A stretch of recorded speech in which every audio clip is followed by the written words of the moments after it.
To the Glenn Beck program. Libya is still raging violently out of control. Saudi Arabia has just provoked Iran. Japan is battling the devastating earthquakes, the tsunamis, and fighting to keep a nuclear power plant under control. The market is tanking globally. So what is our president doing today? I mean, this is the guy who told everybody, rise up! The youth in the streets, look to Egypt, rise up! And then he promptly went off to retire to a Stevie Wonder private concert at the White House. And then he went and he played golf the Saturday before last, and then this Saturday. And then before he went to golf, he gave his Saturday radio address to the entire nation, and he wanted to make sure that we were celebrating women's history. Has somebody hit this man with a stupid stick or a tranquilizer dart, or that we're celebrating women's history?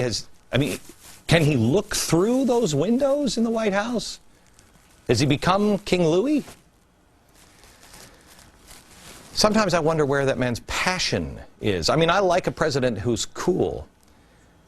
But where's his passion? Where's his passion for the people dying in Libya because he encouraged the youth to rise up in the streets? And now we do nothing. Even France is saying, do something. But we do nothing. Where is his passion for those who were slaughtered in the West Bank? A baby slaughtered. Wait until you see the government's response on that one.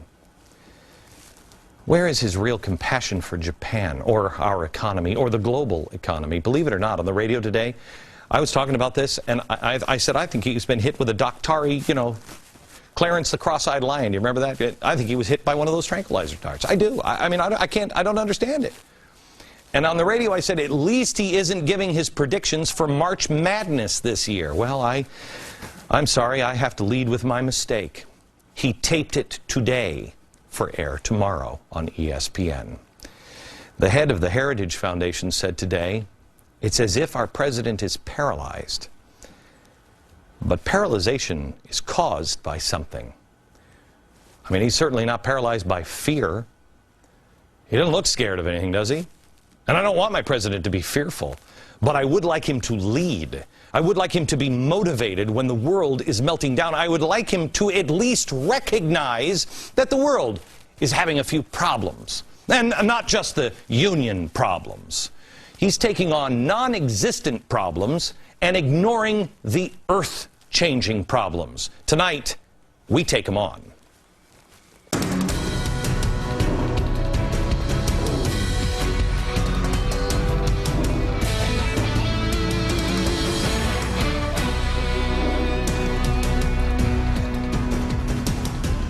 Hello, America.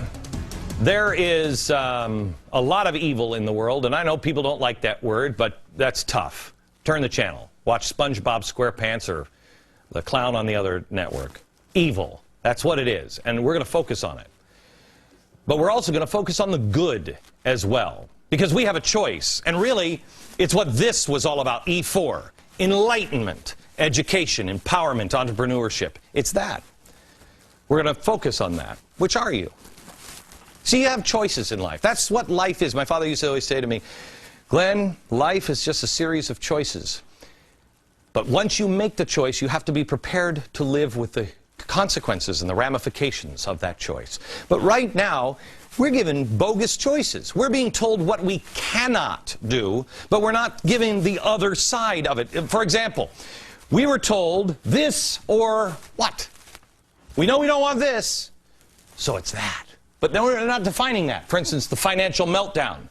We don't want the financial meltdown. You want the financial meltdown? Or do you want hope? Do you want special interests running your government? Or do you want change? Now it's, this government doesn't work. Everything's melting down. The government doesn't work. It's broken. So we should have, George Soros would say, an open society. But I don't really know what hope, change, and open society means to you. It means something to me, but it means something different, I'm guessing, to George Soros. Nobody's defining what this is. We're just immediately saying, we don't want this. We'd rather have what? I'm going to show you the choices.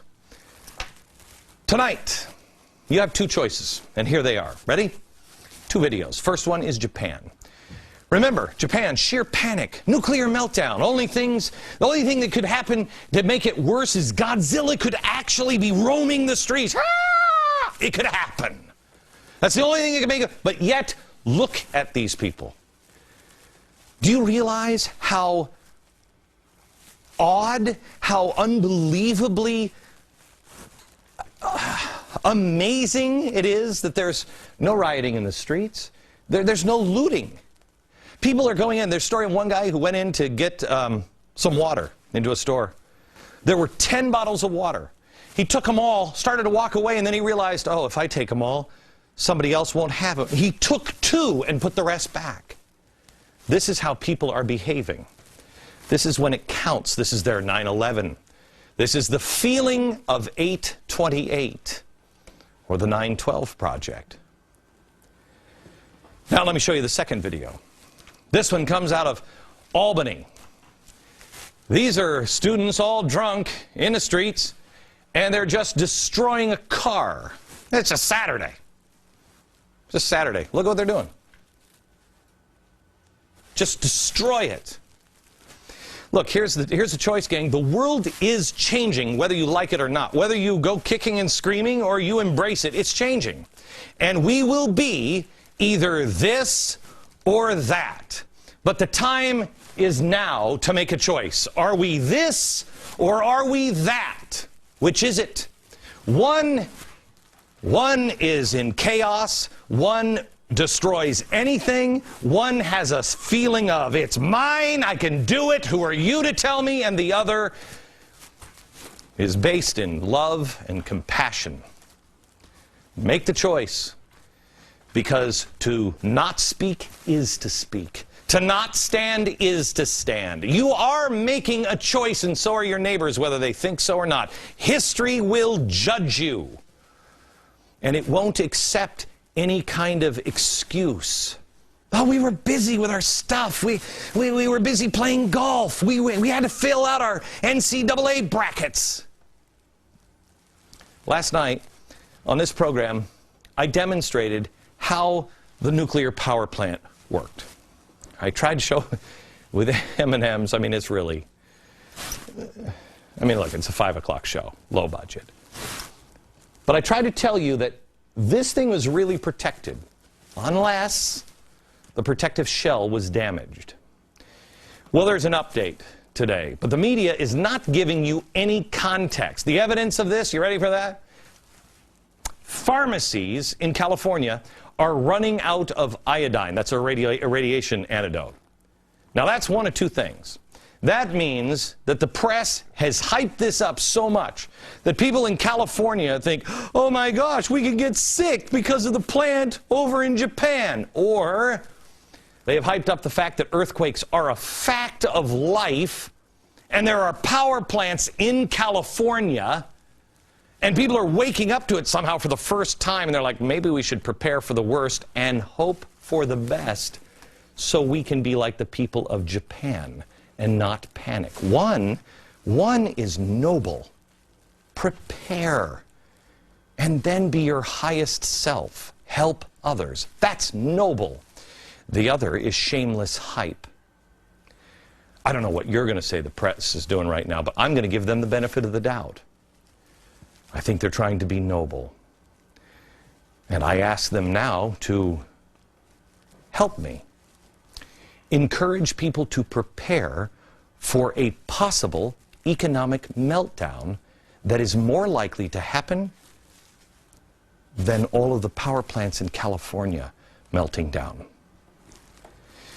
Let me start with some perspective here on what they say is happening now and give you some perspective, because people hear these words. Do you know what a nuclear rod means when it's exposed? Do you? Because I didn't until yesterday. I have no idea. I don't really do that. So let's go through them. Nuclear rods exposed. That's what they're saying. Well, the news presents this as if that means it's all over. Meltdown is coming. No.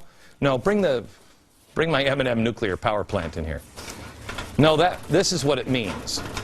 It means, remember I showed you this last night? Here's the containment facility. Here's the actual reactor in here, and there's water in here. And what this means is The nuclear rods here, they're controlled by water because you want the water to boil and make steam. So now these rods are exposed like that. That's it. It just means the water has boiled down to expose the rods, which it shouldn't have done. We knew that was going to happen. It sinks below the rods and no longer can effectively cool the rods. If they aren't cool, they will eventually melt. So far, the exposure time hasn't been significant enough, but that leads you to the next one. Nuclear meltdown! In our society, that means usually somebody's gone postal. But in this case, it doesn't. If the nuclear rods, these are the rods, these are the actual, just like they are in my tummy, this is the actual fuel. And they're almost like Legos, actually more than M&Ms, but you can't eat Legos. Or I haven't tried since I was about 4. They're in these protective containers rods. Now, if the rods are exposed without water for too long, they'll eventually get hot enough, and they melt the metal that covers the pellets. They're inside the rods. There's radioactive material released inside the rods, but it's still contained inside the rod. Well, if it continues to get hotter and hotter, the M&Ms don't melt because they're the fuel, but the rods do. And so all of the pellets come out, and they're in the center now of the reactor, and they pile up at the bottom of the chamber. That's what happens. They just go to the bottom. But, as I told you last night, this one is different than Chernobyl. This one has all of those pellets still in a pressure cooker. And it's covered. It's this. This is the containment. This is a wall of concrete and steel. It's the pressure cooker. So still, if this happens, nuclear meltdown, still no damage to the people outside of the plant. Experts told me today that nuclear meltdown is much better to be described as core damage, not meltdown. Next one you're hearing is the China syndrome, and we can thank Jane Fonda for this one. Oh, in Jane Fonda land, here's what happens. The pellets all sit there, and then they start to melt. But they don't melt. They melt in your mouth, not at the bottom of the reactor, Jane. Doesn't happen. They collect at the bottom of the reactor, and then they plow through the 8 feet of concrete and steel, and they keep going all the way to China, which will be hard because it'd have to go north pretty quickly.